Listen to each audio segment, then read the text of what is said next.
شروع کرتا ہوں اللہ کے نام سے جو بڑا مہربان اور نہایت ہی رحم فرمانے والا ہے۔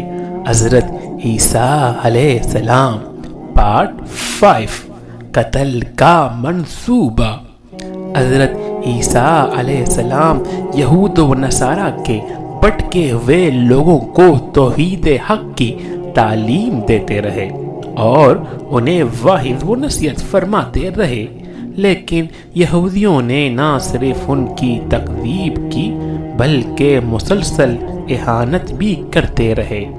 حضرت عیسیٰ علیہ السلام کی نبوت کو 3 سال ہی کا عرصہ گزرا تھا کہ بنی اسرائیل نے آپ کو اپنے لیے بڑی رکاوٹ سمجھتے ہوئے قتل کا منصوبہ بنا لیا۔ قرآن کریم میں ہے، اور کافروں نے مکر کیا اور اللہ تعالیٰ نے بھی خفیہ تدبیر کی، اور اللہ تعالیٰ سب خفیہ تدبیر کرنے والوں سے بہتر ہے۔ سورہ آل عمران آیات 54۔ حضرت عیسیٰ علیہ السلام کے زمانے میں شام کا علاقہ رومیوں کے زیر نگی تھا، یعنی ان پر رومیوں کا حکومت تھی۔ یہاں ان کی طرف سے جو حکمران مقرر تھا وہ کافر تھا۔ یہودیوں نے حضرت عیسیٰ علیہ السلام کے خلاف ان کے کان بھر دیے، چنانچہ اس نے یہودیوں کے مطالبے پر حضرت عیسیٰ علیہ السلام کو سولی دینے کا فیصلہ کر لیا، لیکن اللہ تعالیٰ نے انہیں بحفاظت آسمان پر اٹھا لیا اور وہ ان کی جگہ ان کے ہم شکل کو سولی دے دی گئی، تاکہ وہ یہی سمجھتے رہیں کہ انہوں نے مسیح ابن مریم کو سولی پر لٹکا دیا۔ آسمان پر اٹھا لیا گیا۔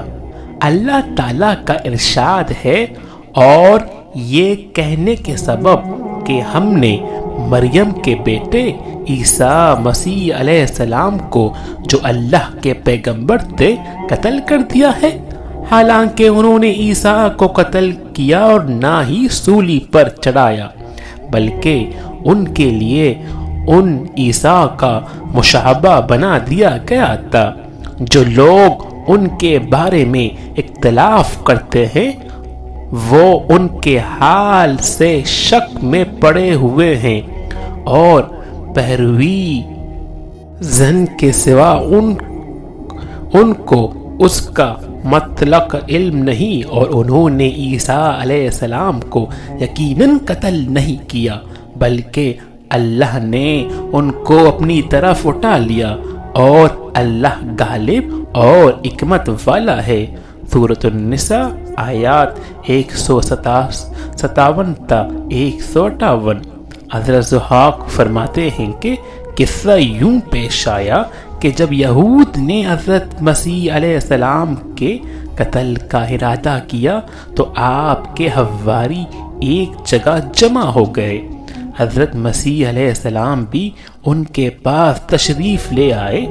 ابلیس نے یہود کے اس دستے کو جو آپ علیہ السلام کے قتل کے لیے تیار کڑا تھا، حضرت عیسیٰ علیہ السلام کا پتہ بتا دیا۔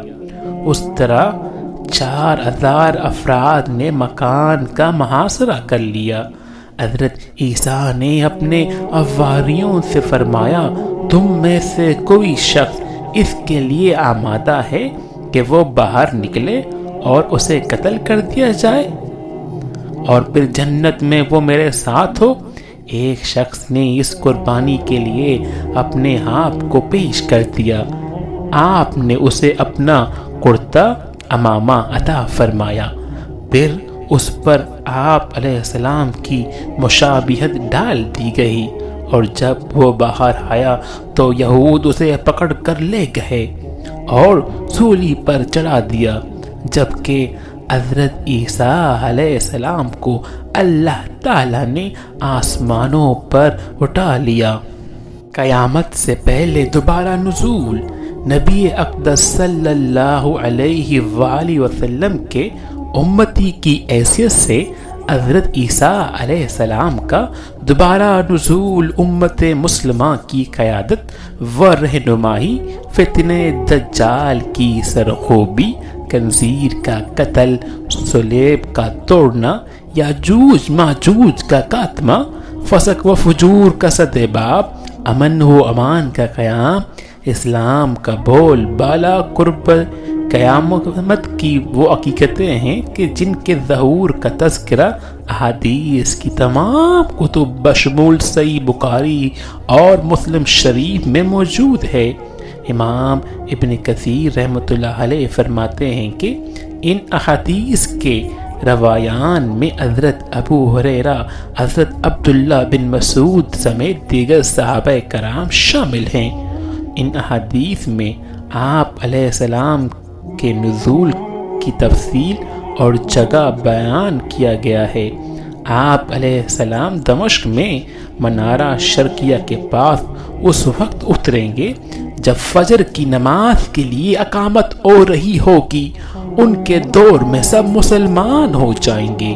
دجال کا قتل بھی آپ علیہ السلام کے ہاتھوں ہوگا، اور یاجوج ماجوج کا ظہور و فساد بھی آپ کی موجودگی میں ہوگا، بلاخر آپ ہی کی بددعا سے ان کی ہلاکت ہوگی۔ حضور حق صلی اللہ علیہ وآلہ وسلم نے فرمایا، قسم ہے اس ذات کی جس کے ہاتھ میں میری جان ہے، ضرور ایک وقت آئے گا کہ تم میں ابن مریم حاکم و عادل بن کر نازل ہوں گے۔